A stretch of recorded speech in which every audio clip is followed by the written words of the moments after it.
Les électeurs gambiens se rendront aux urnes le 1er décembre 2016 dans le cadre d'une élection présidentielle qui suscite de nombreuses interrogations. Alors que la campagne électorale débute ce 16 novembre 2016, l'opposition multiplie les appels à la transparence et à la responsabilité de la commission électorale indépendante. La Gambie élira un nouveau président parmi les 3 prétendants à la magistrature suprême, notamment le chef de l'État sortant Yaya Jammeh en lice pour un 5e mandat consécutif. Il représentera l'Alliance pour la réorientation et la construction patriotique, APRC, son parti. Il affrontera 2 autres candidats, Adama Barrow, soutenu par une coalition de 7 partis de l'opposition, et Mama Kandeh, un ex-membre de l'APRC, aujourd'hui en lice pour le compte du Congrès démocratique de Gambie, GDC, un parti récemment créé.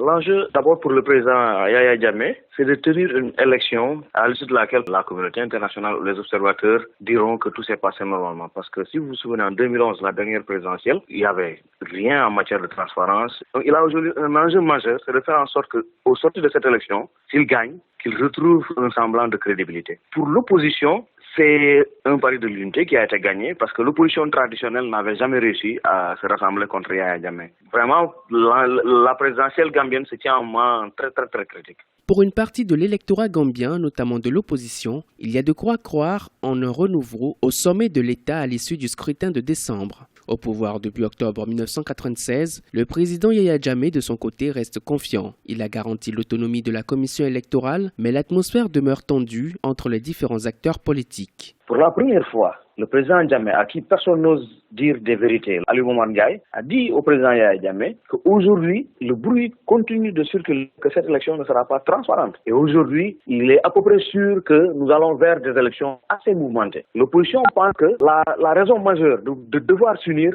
c'est pour anticiper sur ce qui se déroulerait après l'élection. Si Jammeh demain gagne une élection, si l'opposition devait la contester, elle serait en masse, en mouvement unifié. Vous avez aujourd'hui, c'est ce grand enjeu majeur qui est là. La PRC, le parti au pouvoir et les formations d'opposition devaient signer le 8 novembre 2016 un accord portant sur les relations entre les partis politiques et le déroulement pacifique de la présidentielle. L'événement a été reporté à une date ultérieure. La campagne pour l'élection présidentielle débutera dans un contexte d'incertitude et de suspicion. Les Nations Unies ont lancé un appel pour des élections libres et crédibles.